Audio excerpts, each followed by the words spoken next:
wal wafa. Izinkan kami dari kelompok 4 ingin menyampaikan presentasi pada siang menuju sore hari ini yang berjudul Gambaran Umum Syair dan Prosa pada Masa Permulaan Islam.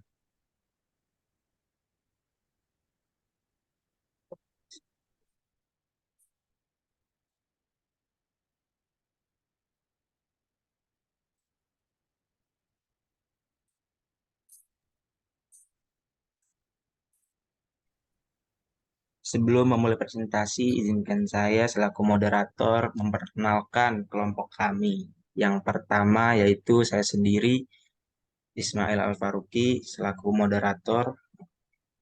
Selanjutnya yaitu Diana Susilawati selaku pembicara kedua.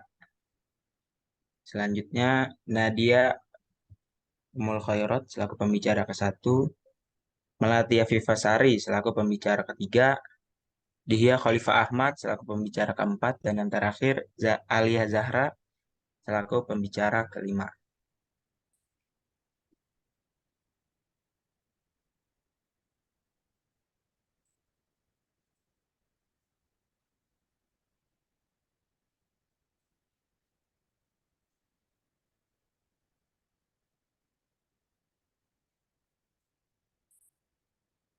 Latar belakang.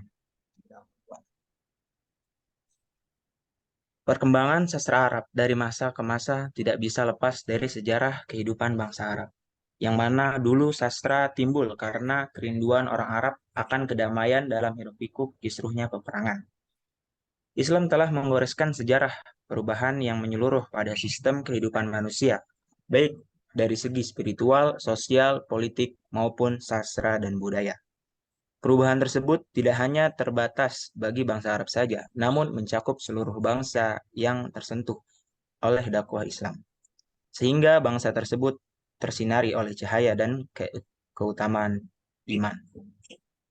Islam datang ditandai dengan diutusnya Nabi Muhammad SAW sebagai nabi dan utusan Allah Subhanahu wa Ta'ala. Sang nabi menyampaikan risalah Islam kepada kaumnya. Masyarakat Arab Quraisy yang saat itu sudah memiliki kesusastraan yang tarafnya sangat tinggi. Periode ini disebut sastra masa jahiliyah. Islam berkembang dan mempengaruhi seluruh aspek kehidupan masyarakat Arab saat itu. Tak luput pula aspek kesusastraan. Nilai-nilai Islam telah menjadi bagian terpenting dalam perkembangan sastra saat itu. Selanjutnya pembicara ke-1, Nadia. Baik, Dipersilahkan. terima kasih pada Kak Luki atas kesempatannya. Pembahasan selanjutnya kita masuk ke bagaimana gambaran umum syair dan prosa pada masa permulaan Islam. Nah, pada masa ini, yaitu sejak Islam datang ke Jazirah Arab hingga berakhirnya masa Bani Umayyah, yaitu sekitar tahun 610 sampai 661 Masehi. Masa ini juga dikenal sebagai masa kepemimpinan Nabi Muhammad dan masa Khulafaur Rasyidin. Kedatangan Islam di tanah Arab membawa pengaruh yang sangat besar terhadap kebudayaan Arab sebelumnya. Sebelum kedatangan Islam, bangsa Arab adalah bangsa yang sangat terpuruk dalam berbagai bidang. Namun, ada satu hal unik. Walaupun bangsa Arab peradabannya tertinggal, akan tetapi kesustraannya sama sekali tidak terpengaruhi karena sebelum datangnya Islam, sastra di tanah Arab sudah dikenal bahkan sampai berkembang. Nah, ketika Islam masuk, kesusastraan Arab ini tidak berubah, hanya saja isi yang dikandung dalam sastra yang mengalami perubahan. Nah, selanjutnya masih gambaran umum.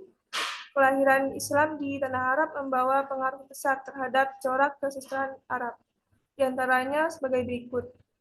Yang pertama, penghapusan sebagian corak kesusastraan Arab jahiliyah.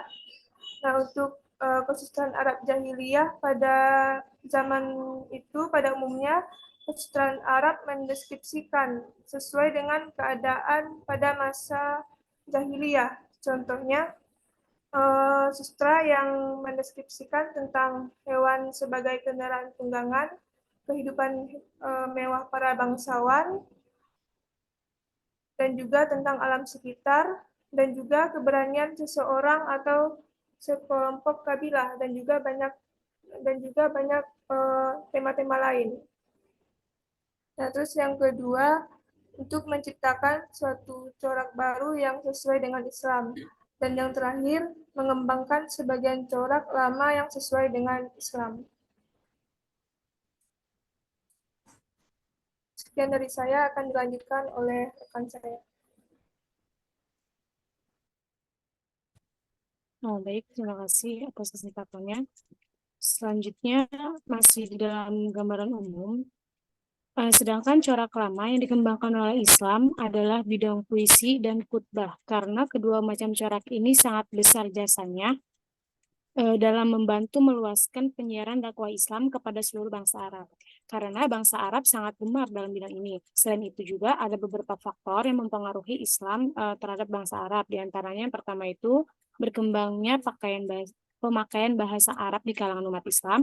Yang kedua, meluasnya perbendaharaan bahasa Arab. Yang ketiga, bahasa Arab bertambah halus. Dan yang terakhir, bertambah tinggi nilai sastranya. Itu yang next.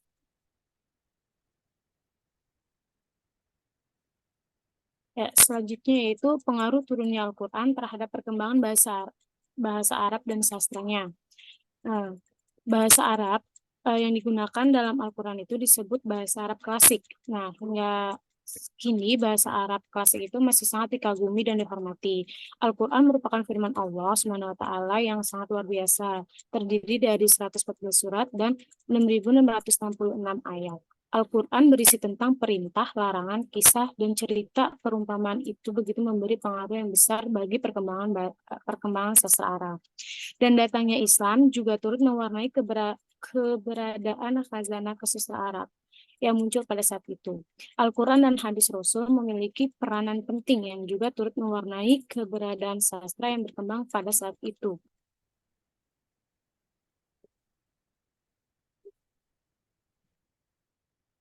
Nah, dan datangnya Islam juga turut mewarnai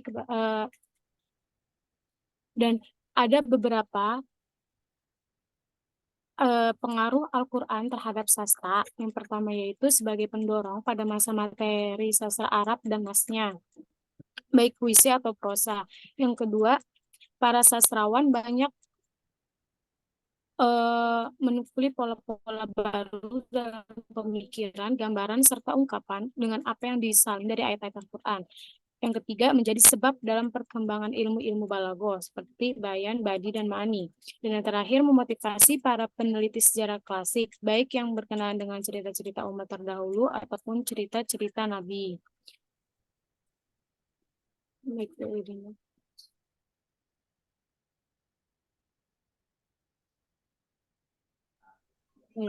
ada pengaruh turunnya pada perkembangan bahasa Arab dan misalnya kondisi-kondisi terjadi pada periode ini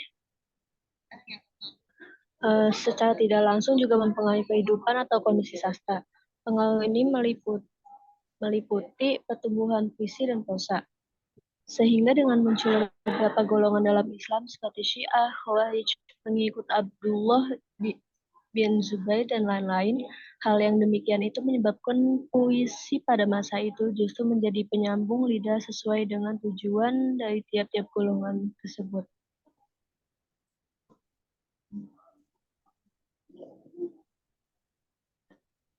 Kitab suci umat Islam itu telah memberi pengaruh yang amat besar dan signifikan terhadap bahasa Arab. Bahkan Al-Quran tak hanya memberi pengaruh terhadap sastra Arab, namun juga terhadap kebudayaan secara keseluruhan. Bahasa yang digunakan dalam Al-Quran disebut bahasa Arab klasik. Hingga kini bahasa Arab klasik masih sangat dikagumi dan dihormati. Dan datangnya Islam juga turut mewarnai keberadaan khazanah kesusastraan Arab yang muncul pada saat itu. Al-Quran dan hadis Rasul memiliki peranan penting yang juga turut mewarnai keberadaan sastra yang berkembang pada saat itu.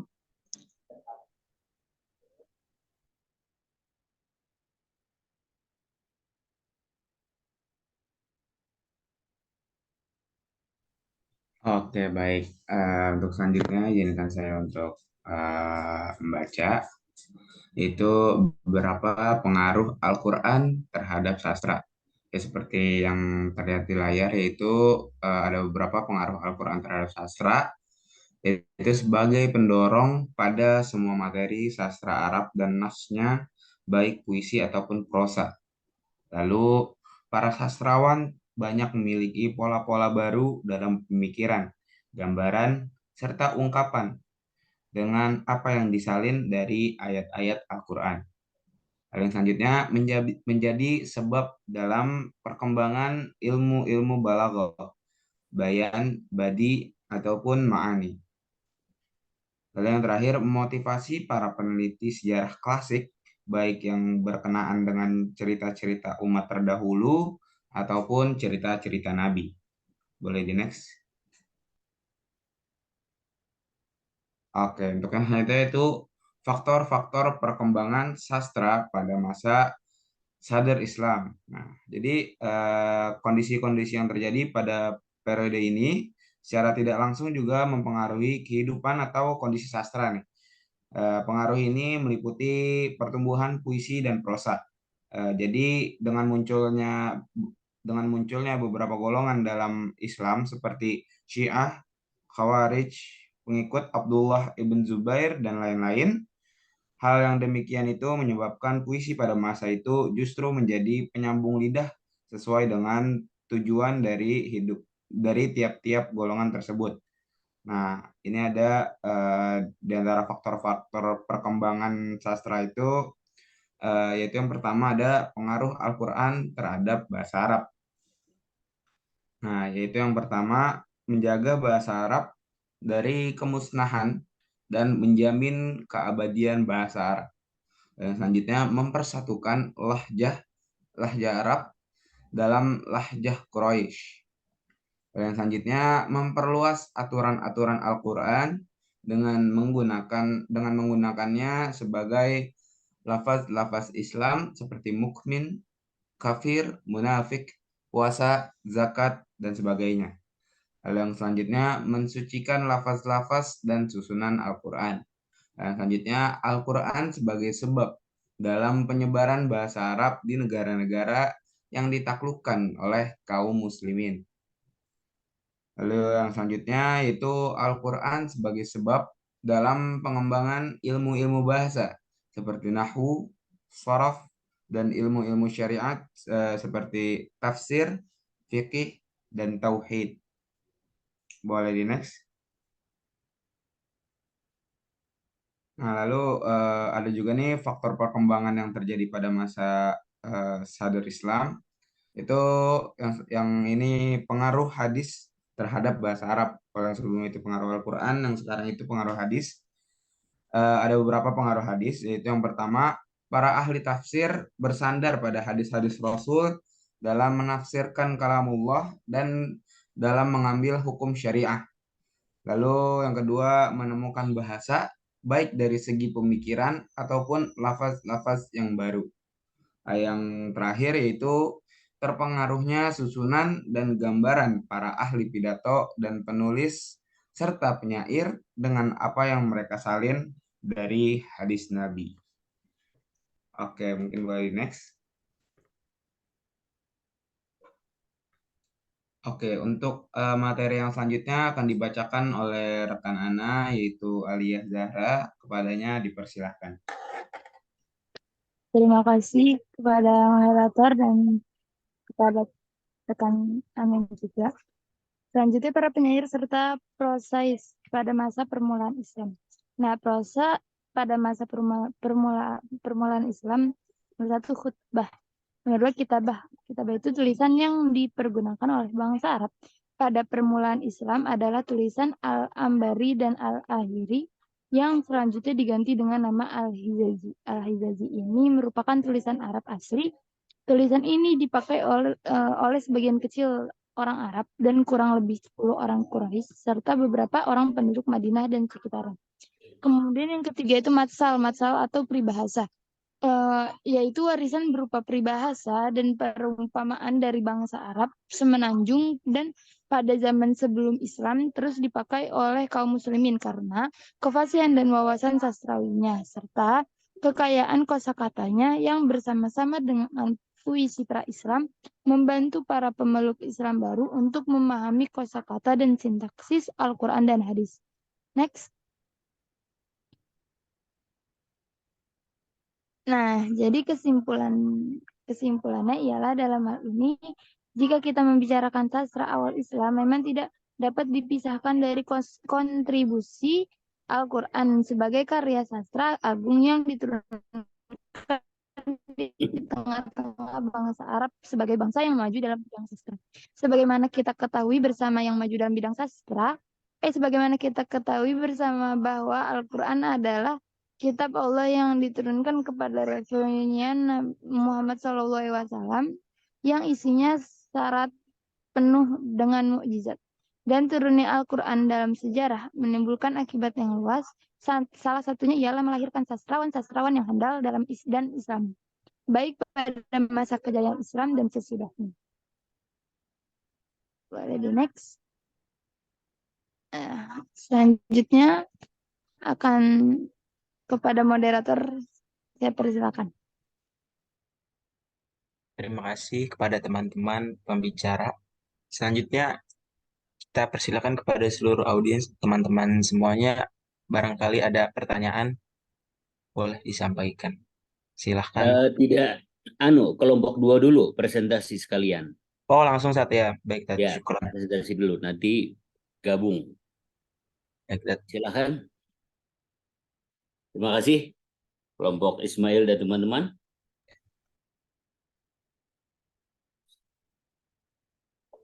Mubasyarah, Ustaz. Ya.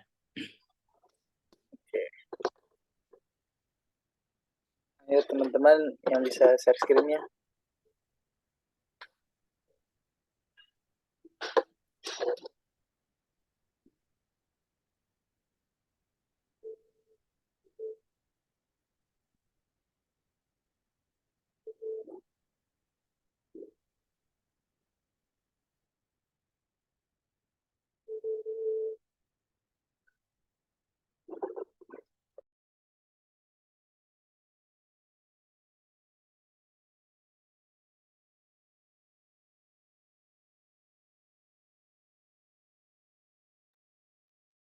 Fadhal.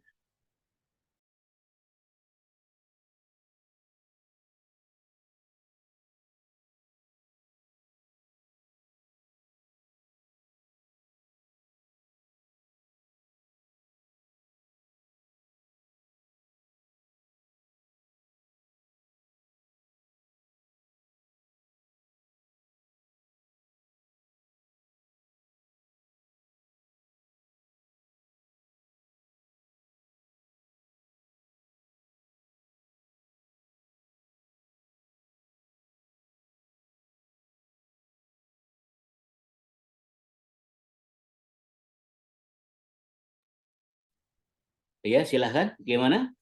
Alwi, teman-teman? Apa Ustaz? Lagi di share screen dulu, Ustaz.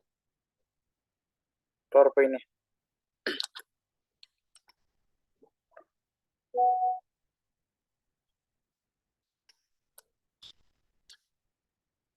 Nah, Al-Muhtaram Al-Ustadz Romdoni Al-Majistir كمعلم في هذه المادة. إخواني وأخواتي الأحبة، أحييكم بتحية الإسلام، تحية من عند الله مباركة طيبة، سلام الله عليكم ورحمته وبركاته. حمدا وشكرا لله، صلاة وسلاما على رسول الله سيدنا محمد بن عبد الله وعلى آله وصحبه ومن نصره ومواله، la haula wala quwata illa billah. Puji syukur kita panjatkan kehadirat Allah Subhanahu wa taala yang telah memberikan kita nikmat iman, nikmat Islam serta nikmat sehat wal afiat. Yang mana dengan nikmat-nikmat tersebut kita dapat menghadiri perkuliahan pada hari ini dalam keadaan sehat wal afiat.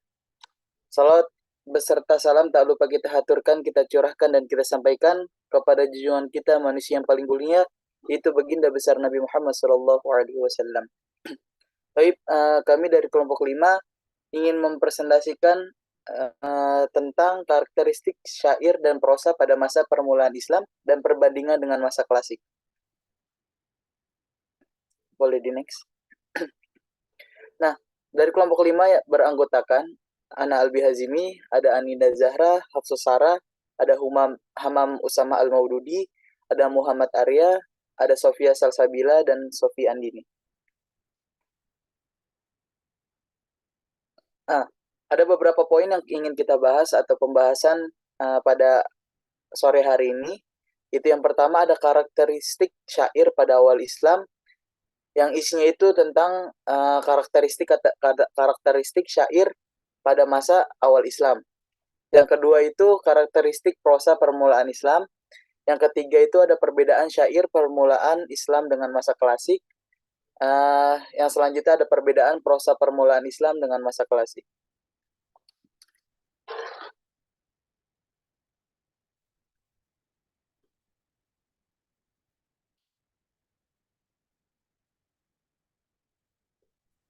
Baik, izin melanjutkan mengenai materi kelompok kami pada hari ini. Sebelum kita masukin materi inti, mungkin saya ingin membahas atau membacakan pendahuluan sebagai pengantar materi pada hari ini. Yang pertama ada, sebelumnya tadi moderator sudah menyampaikan bahwa materi pada hari ini membahas mengenai karakteristik syair dan prosa pada permulaan Islam, dan juga kita akan membahas mengenai perbandingan syair dan prosa pada permulaan Islam dengan pada masa klasik.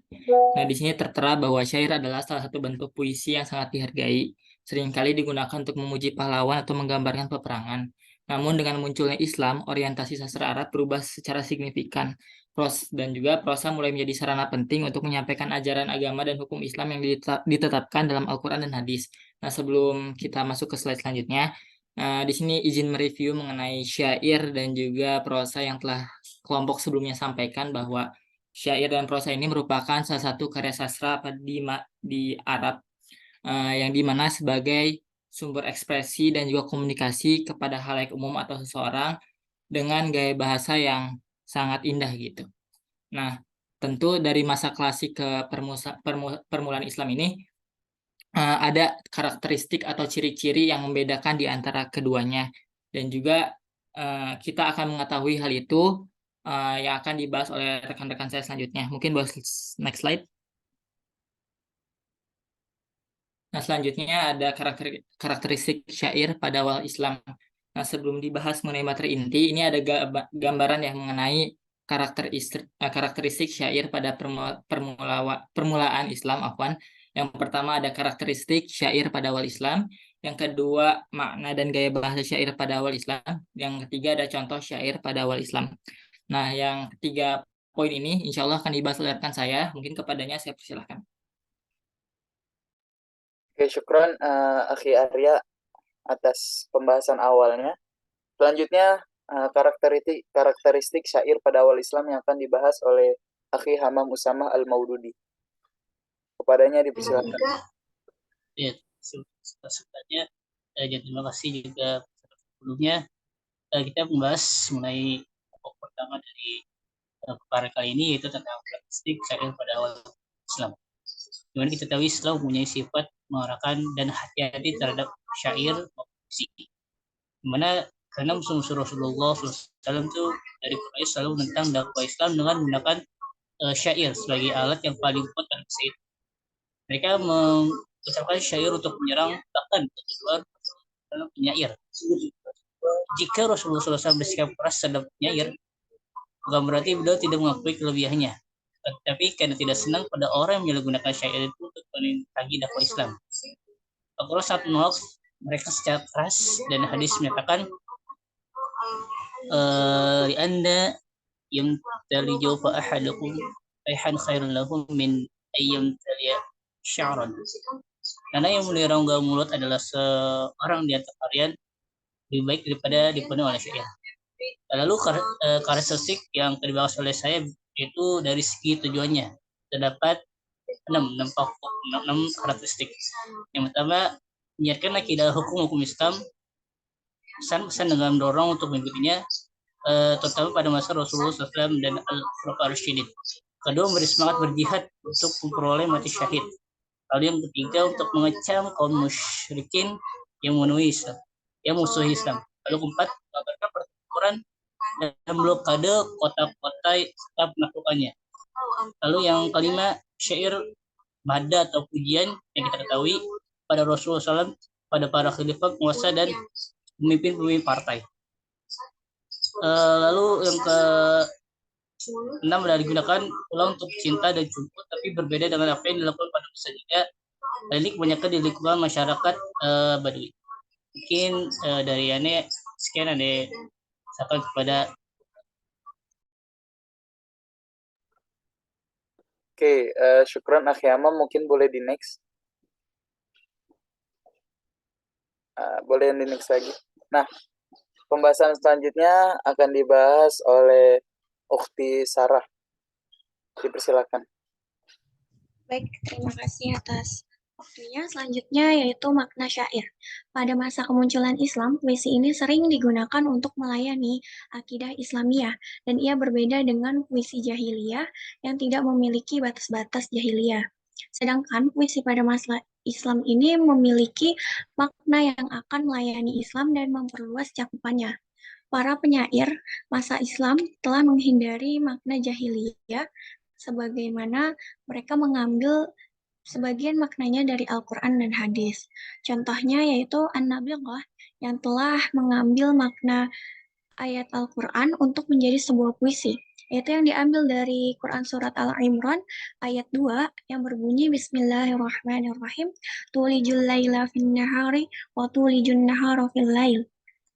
Yang kemudian An-Nabighah Al-Judi ini membuat ayat tersebut menjadi 2 bait yang berbunyi Alhamdulillahillah syarikalah man lam yakulaha fanafsahu zolama al-mulijul laila fin nahar wa fil laili naharon mufarrijul zolama, yang mempunyai arti segala puji bagi Allah, tidak ada sekutu baginya, siapa yang tidak mengatakannya maka dirinya dalam kegelapan. Malam berganti siang dan di dalam malam terdapat siang yang akan menghilangkan kegelapan. Karena makna Islam menghindari penyimpangan dan kesesatan, maka ia berjalan sesuai dengan apa yang telah digariskan oleh Al-Quran. Makna puisi Islam mengungkapkan ketakwaan kepada Allah, mengabarkan tentang kewaraan seorang penyair. Makna puisi Islami belum terpisah secara sempurna dengan makna puisi jahiliyah. Makna-makna yang dibuang dan diabaikan Islam adalah makna yang mendustakan dan mengingkari Islam. Sedangkan makna yang tidak mendustakan Islam merupakan sisa-sisa yang berlaku secara umum yang dimiliki oleh para penyair pada masa kemunculan Islam. Kemudian selanjutnya serahkan kembali kepada moderator. Oke, syukran Sarah atas penjelasannya. Dilanjut, pembahasan selanjutnya akan disampaikan oleh Ukhti Anida Zahra. Kepadanya dipersilakan. Baik, terima kasih moderator. Subpoin selanjutnya adalah tentang gaya bahasa syair.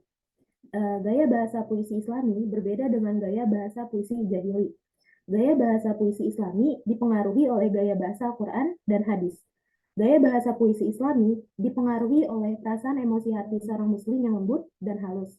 Kewaraan dan ketakwaan dan takut kepada Allah terdapat dalam gaya bahasa yang menghindari kekasaran dan kekerasan. Nah, ungkapan-ungkapan dalam puisi Islami merupakan ungkapan yang mudah dipahami oleh masyarakat umum. Di dalam qasidah Ka'ab Ibnu Zuhair terdapat bait-bait yang memuji Rasul, yang tidak sejalan dengan ungkapan puisi Islami, seperti bait berikut. Berikut adalah contohnya. Sawabihu qad syakat saha kul kun kannaha halqal qafai mahdud. Saat menyusun bait ini sebelum ia masuk agama Islam, maka dari itu gaya bahasa pada puisi tersebut berbeda dengan sastra Islam, karena Ka'ab masih menggunakan ungkapan jahili. Nah, pada masa ini banyak penyair yang berusaha mengikuti gaya bahasa Al-Quran, karena gaya bahasa Al-Quran tentunya sangat indah, tetapi mereka tidak bisa menyandingi keindahan gaya bahasa Al-Quran. Kadang-kadang mereka hingga terpaksa memindahkan ungkapan atau gaya bahasa Al-Quran ke dalam puisi mereka. Lalu ungkapan puisi Islami posisinya berada di antara ungkapan puisi jahili yang kuat dan ungkapan Al-Quran yang unggul. Next slide. Lalu subpoin selanjutnya ini mengenai karakteristik prosa pada masa permulaan Islam. Prosa pada masa Islam ini muncul pada tahun 1 Hijriah hingga tahun 41 Hijriah. Nah, kedatangan Islam memberikan perkembangan yang pesat pada seluruh aspek kehidupan, khususnya dalam aspek memberikan keluasan pada kesusastraan Arab dalam masalah gaya bahasa dan balaghah. Nah, semakin berkembangnya dan luasnya wilayah Islam, maka semakin berkembangnya kesusastraan Arab. Nah, berikut ada 4 karakteristik prosa permulaan Islam. Yang pertama, menggunakan bahasa yang sederhana dan mudah dipahami. Pada masa tersebut, para penulis prosa Arab menggunakan bahasa yang sederhana dan mudah untuk dipahami. Karena alasannya adalah pada masa tersebut masyarakat Arab masih belum terlalu terbiasa dengan bahasa yang formal. Dan tujuannya adalah agar masyarakat dapat mudah memahami tulisan sang penulis. Lalu poin yang kedua adalah menggunakan banyak kata kiasan dan perumpamaan. Poin tersebut disebabkan karena para penulis prosa Arab pada masa tersebut ingin menyampaikan pesan mereka dengan cara yang lebih menarik dan mudah diingat oleh masyarakat pada masa itu. Lalu poin yang ketiga adalah menggunakan banyak cerita rakyat. Poin tersebut disebabkan karena masyarakat Arab pada masa itu sangat menyukai cerita rakyat. Oleh karena itu, para penulis prosa Arab pada masa tersebut menggunakan banyak cerita rakyat dalam tulisannya agar masyarakat pada masa tersebut lebih tertarik untuk membaca prosa yang dibuat. Lalu, poin yang keempat adalah menggunakan banyak syair. Poin tersebut disebabkan karena syair merupakan salah satu bentuk sastra yang sangat populer di kalangan masyarakat Arab pada masa permulaan Islam. Baik, kiranya cukup dari saya kembalikan kepada moderator. Oke, syukron Ukhti Anida Zahra atas penyampaian presentasi pada karakteristik prosa permulaan Islam. Dilanjut perbedaan syair permulaan Islam dengan masa klasik yang insya Allah akan dijelaskan oleh Ukhti Sofi dan Ukhti Sofiyah. Kepadanya dipersilakan. Baik, terima kasih. Azmi. Selanjutnya saya akan membacakan perbedaan syair permulaan Islam dengan masa klasik atau jahiliyah. Syair pada masa jahiliyah itu dipengaruhi kebudayaan Arab pra-Islam yang sangat beragam, mengandung unsur-unsur kehidupan sehari-hari, memiliki gaya bahasa yang khas dengan penggunaan metafora, dan sering digunakan untuk menghibur, memuji, atau mengkritik. Sedangkan syair pada permulaan Islam lebih berfokus pada nilai-nilai Islam, cenderung mengandung pesan moral dan religius, menciptakan bahasa yang sederhana dan jelas, dan memiliki peran yang lebih besar dalam mendidik masyarakat tentang nilai-nilai Islam. Selanjutnya saya kembalikan ke moderator. Oke, syukran. Dilanjut ke Ukhti Sofia Salsabila Putri Irwanto. Kepadanya dipersilakan. Baik, terima kasih atas kesempatannya, moderator. Izin melanjutkan, selanjutnya itu perbedaan prosa permulaan Islam dengan masa klasik. Pada masa jahiliyah, yaitu yang pertama prosa pada masa jahiliyah mencerminkan budaya Arab pra-Islam dengan praktik keagamaan jahili. Kemudian bersifat puitis, menggambarkan perang, asmara, dan kehidupan sosial. Lalu gaya sastranya berbeda, seperti sajak jahili. Kemudian berfokus pada hiburan dan ekspresi puitis. Pada masa permulaan Islam, prosa pada masa permulaan Islam yaitu yang pertama mencerminkan pengaruh kuat Islam, yang kedua digunakan untuk menyampaikan pesan-pesan agama, yang ketiga menggunakan bahasa Arab yang lebih disempurnakan, dan yang terakhir menekankan penyebaran ajaran Islam, pengajaran etika, dan hukum Islam. Sekian saya kembalikan kepada moderator. Oke, boleh di next. Oke, syukron. Hadamina, mungkin sekian dari kelompok kami. Kurang lebihnya dimaafin. dikembalikan kepada kelompok pertama. Syukron.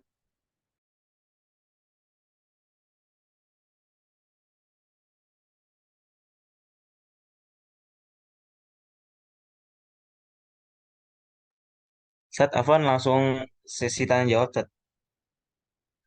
Iya, langsung kamu jawab aja. Sat, Ya, belum ada tanya. yang nanya kan, Sat? Ayo, coba. Tanya, saya suruh nanya. Ya, silakan kepada teman-teman. Apabila ada pertanyaan untuk kelompok pertama, boleh disampaikan.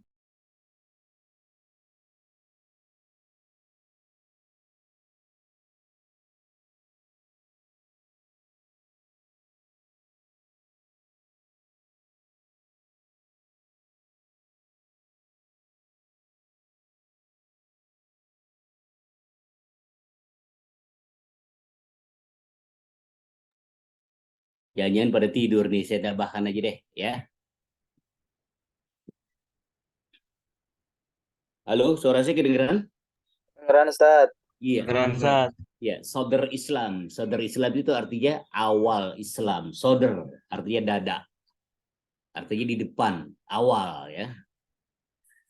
Jadi sastra pada awal Islam atau pada Sodar Islam yang dikenal dengan adab al-muhadramain, ya, yaitu sastra yang berkembang pada dua masa, yaitu masa jahiliyah dan awal Islam.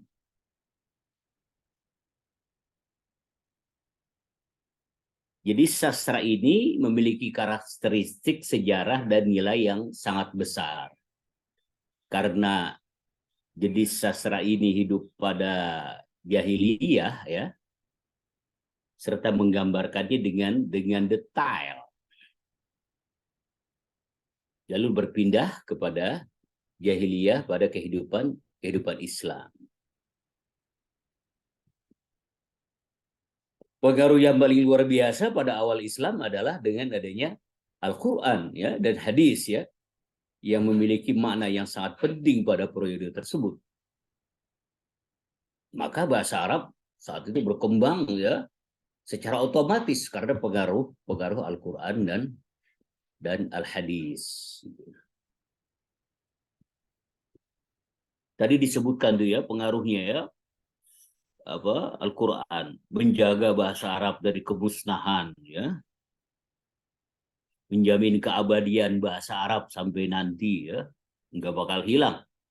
Kalau bahasa-bahasa lain mungkin bisa hilang, bahasa Indonesia mungkin bisa hilang, bahasa Inggris mungkin bisa hilang, tapi kalau bahasa Arab nggak bisa hilang. Bisa hilang bahasa, kalau nggak dipakai hilang. Seperti bahasa-bahasa suku daerah ya, bahasa-bahasa daerah itu banyak yang hilang karena tidak dipakai. Lalu terjadi persatuan lahjah, dialek, lahjah Arab ya, dalam lahjah Quraisy. Meskipun dialek amiyahnya macam-macam tapi tetap bersatu dalam lahjah Quraisy ya.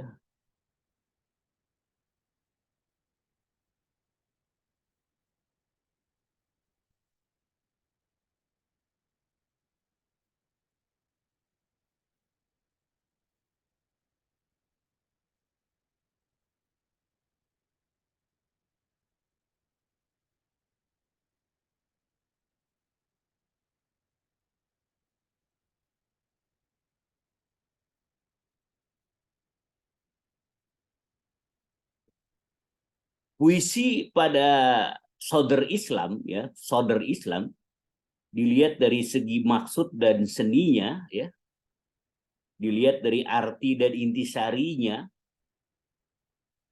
dilihat dari lafaz dan gaya bahasanya, dilihat dari wazan dan kofiyahnya, itu diadar aja tujuannya adalah menyebarkan akidah agama, menganjurkan kaum muslimin ya untuk mengikuti Nabi dan Khulafaur Rasyidin. Lalu dorongan untuk perang ya untuk mendapatkan persaksian di sisi Allah, li'i'la'i kalimatillah.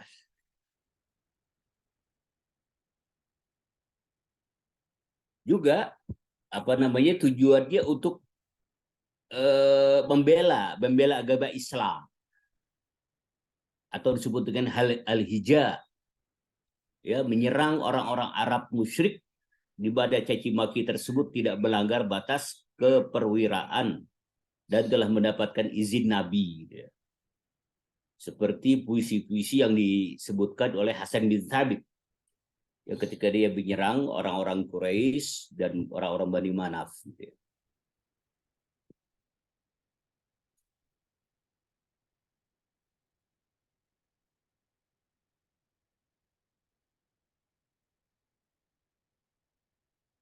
Keutamaannya apa, keistimewaannya puisi Sadar Islam itu? Puisi Sadar Islam, ya, tujuannya adalah mengarahkan mayoritas para penyair kepada apa yang sesuai dengan agama.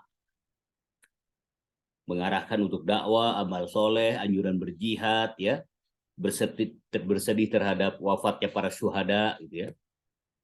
Lalu harus semangat dalam berperang. Tujuannya.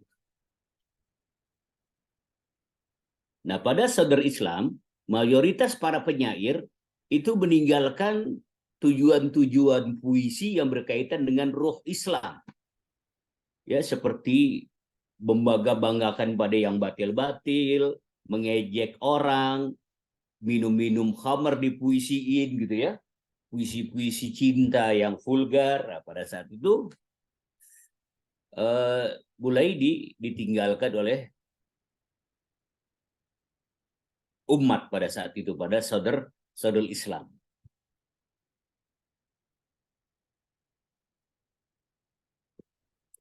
Para penyair pada bahasa Sadar Islam ini tidak menunjukkan prestasi yang lebih tinggi dalam segi khayal, ya, tidak. Dalam segi imajinasi, gitu ya. Dibandingkan dengan masa jahiliyah. Kalau bahasa jahiliyah memang khayalan. Tapi kalau bahasa Sadar Islam menyampingkan khayalan, gitu ya. Mereka lebih tinggi cara menyusun pikiran dan pendekatan rasio sebagai mesin pengerahan jiwa mereka terhadap kesadaran keagamaan. Jadi bukan hayalan lagi, tapi kesadaran, rasio dan otak mereka, gitu ya. Mereka karena terpengaruh oleh Al-Quran dan hadis, ya. Karena terpengaruh kepada Al-Quran dan hadis. Jadi imajinasinya tidak berkaitan dengan imajinasi yang khayalan, enggak.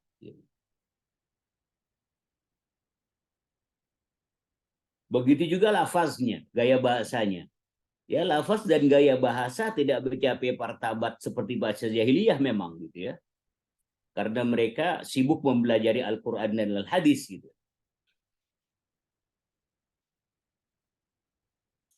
Karena apa? Karena mereka terpengaruh kepada Al-Quran dan Hadis yang tidak mengedepankan hayalan, tapi kepada otak. Namun meski demikian, ya, kalau dari segi balaghah ma'ani bayan, ya tidak kalah, gitu ya.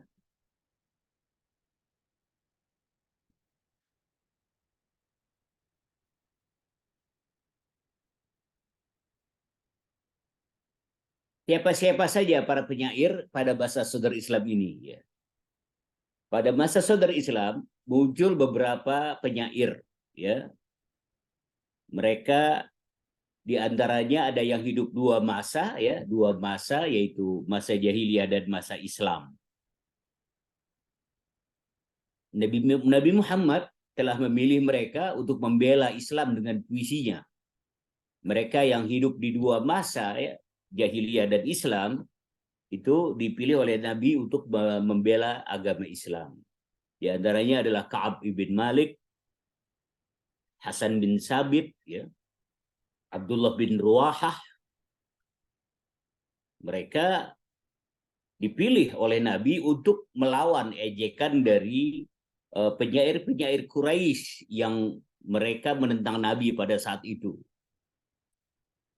Mereka yang menentang diantaranya adalah Abdullah bin Al-Zabiri, Abu Sufyan bin Haris bin Abdul Muttalib, ya, Amr ibn As, Dirar bin Khattab, ya, Ubairah bin Abi Wahab.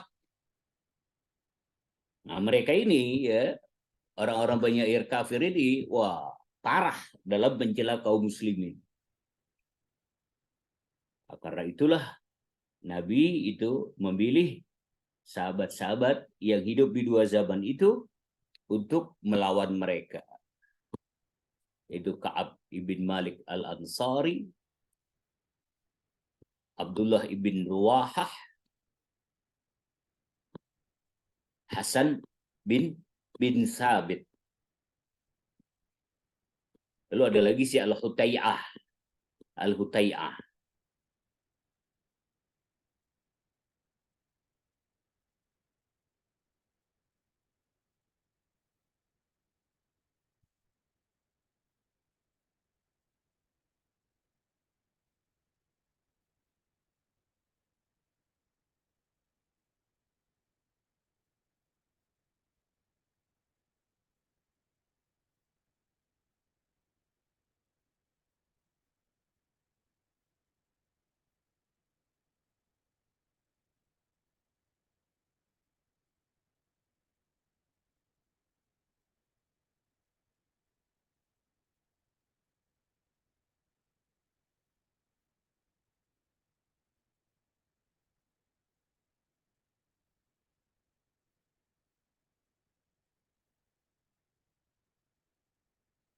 Kalau prosanya sudah disampaikan belum prosanya?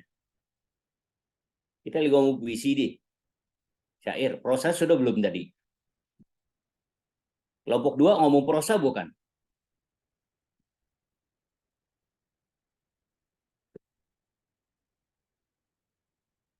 Kelompok 2 tadi ngomong apa? Soal prosa bukan? Apa puisi, mesti puisi? Albi Hazimi tadi kelompok 2.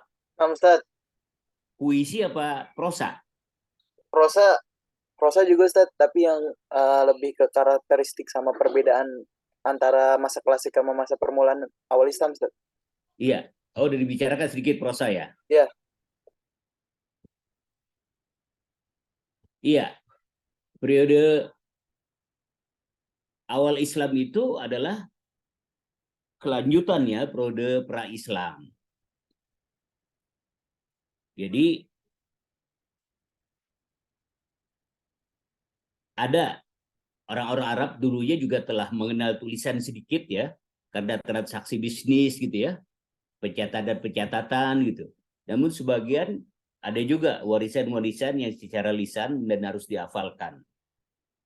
Nah, pada periode ini kedudukan puisi mulai tergantikan oleh khutbah yang sifatnya prosa, khutbah, ceramah, semangat untuk menyampaikan dalam bentuk khutbah, dalam bentuk prosa. Kenapa hal ini terjadi? Karena semangat untuk menyebarkan Islam ya dengan dakwah dan jihad. Lalu karena pengaruh Al-Quran dan hadis terhadap kefasihan sastra Arab. Berkembangnya diskusi antar masyarakat dalam berbagai pembahasan sosial, politik, pendidikan gitu ya, semuanya. Lalu ada penjelasan kebijakan-kebijakan politik dan hukum dari khalifah. Macam-macam prosa pada sadar Islam, yang pertama yaitu khutbah.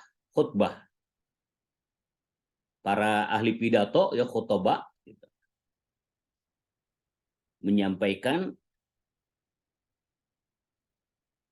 dakwahnya ya, menjelaskan ajaran-ajaran Islam, menganjurkan untuk berjihad, mendiskusikan masalah itu melalui khutbah.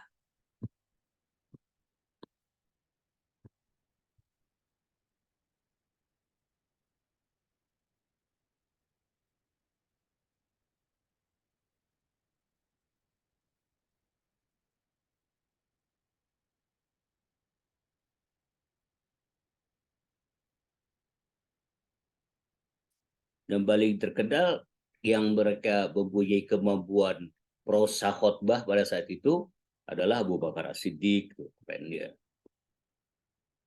Umar ibn Khattab,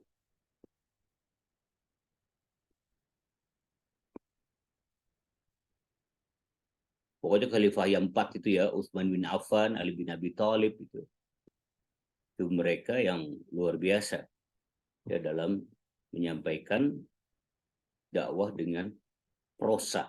Ada lagi Sahbad bin Wa'il,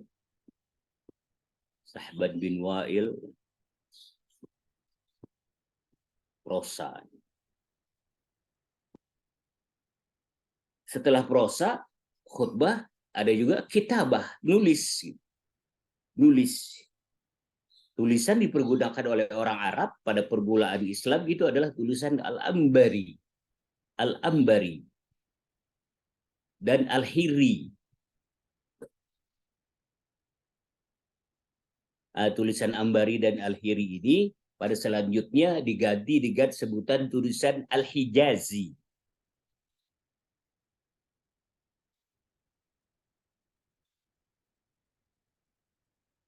Memang pada masa jahiliyah belum berkembang dunia tulis-menulis, ya, karena orang jahiliyah lebih mengedepankan sastra lisan daripada sastra tulis. Tapi pada periode Sodr Islam, awal Islam, tulisan mulai tersebar dan berkembang bersama dengan memunculnya agama Islam. Kenapa itu terjadi? Karena banyak tawanan-tawanan yang pada saat perluasan daerah Islam yang mempunyai kemampuan menulis, sehingga mereka yang tertawan itu menebus dirinya ya kepada Rasulullah, kepada Islam dengan mengajarkan membaca dan menulis kepada umat Islam. Jadi setiap tawanan itu mengajarkan 10 orang mengajarkan tulis. Nah, artinya kan ini secara tidak langsung orang Arab itu berinteraksi ya dengan mereka dan saling belajar. Rasulullah pun memerintahkan sahabat-sahabat untuk belajar menulis. Akhirnya sahabat-sahabat berlomba. Sampai dengan sempurnanya wahyu Al-Quran, Rasulullah pun sudah mempunyai 40 orang yang ahli dalam menulis, terutama menulis wahyu. Yang paling masyhur yaitu Zaid bin Thabit, Abdullah bin Zubair, ya, Sa'id ibn As, Abdullah bin Haris.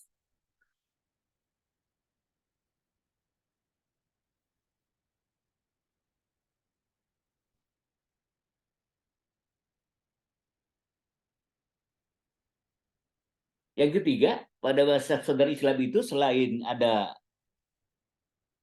khitabah dan kitabah, khitabah artinya itu prosa, ceramah, pidato, kitabah itu artinya tulisan, ada juga prosa lain ya yang berkembang pesat saat itu, yaitu berupa masal, perumpamaan, peribahasa. Pada saat Sodr Islam mulai berkembang juga tuh peribahasa atau masal atau perumpamaan.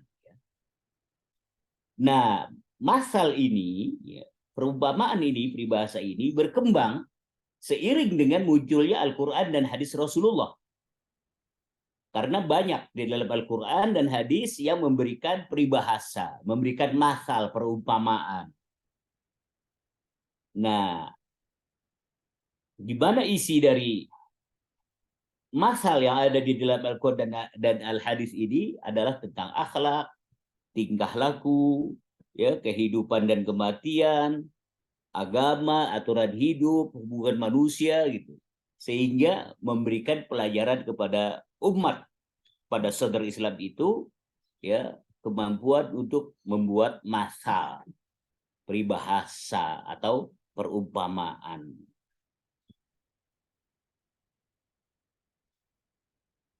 Ini kemudian menjadi bekal ya.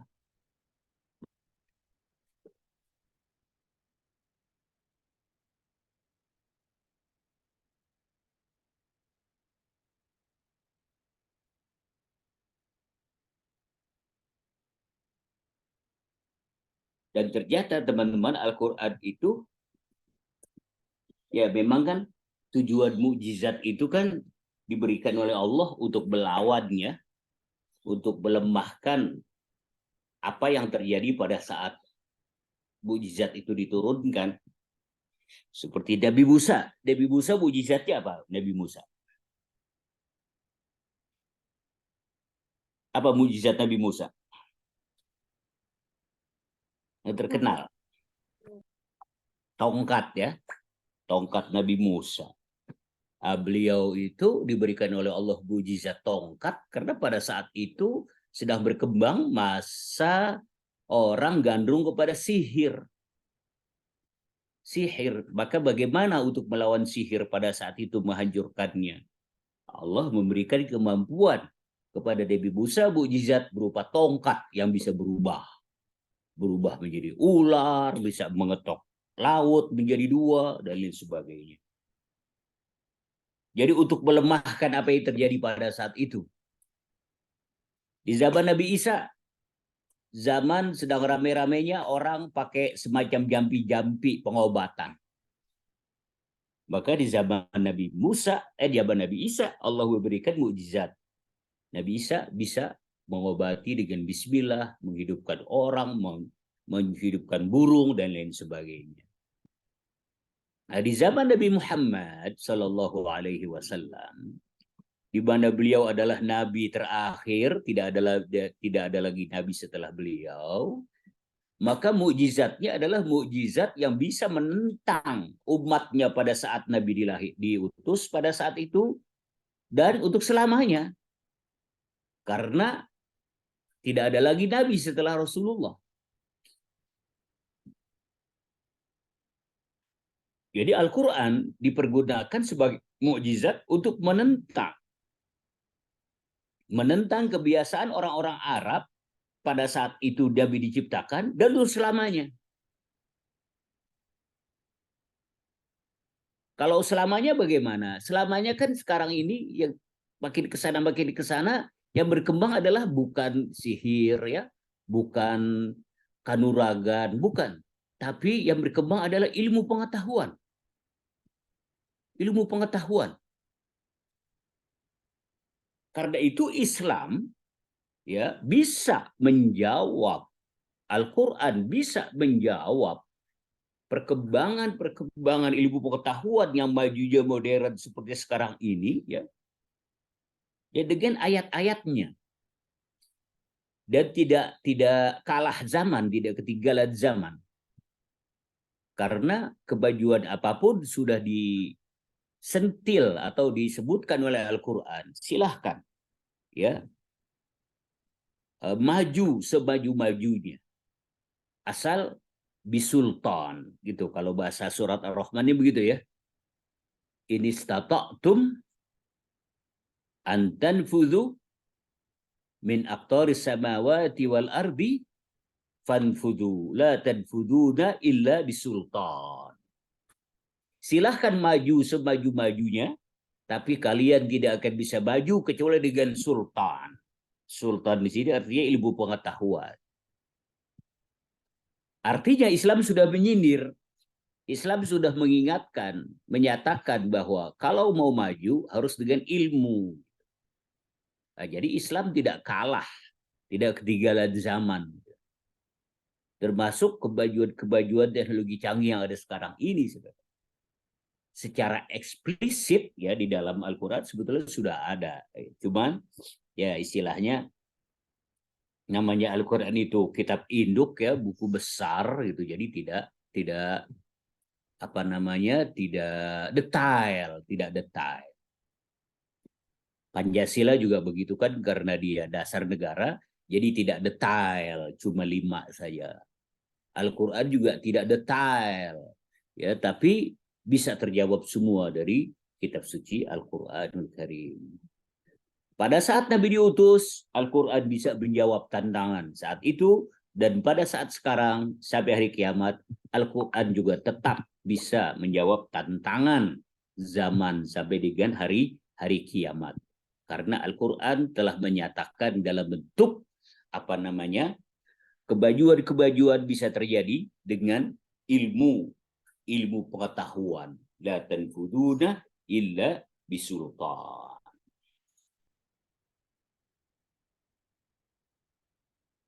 Baik teman-teman sekalian, kita cukupkan sampai di sini. Untuk pertemuan ke depan, apa materinya?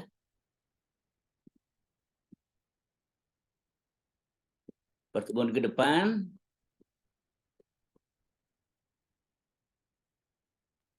perkembangan puisi Bani Umayyah bukan? Karakteristik dan perbedaannya dengan syair dan prosa pada masa klasik, Ustaz. Oh, masih klasik ya? Ya. Baik, oke. Terima kasih semuanya. Mari kita tutup dengan doa kafaratul majlis. Subhanakallahumma wa bihamdika asyhadu an sallallahu ala Muhammad wa alihi wasallam.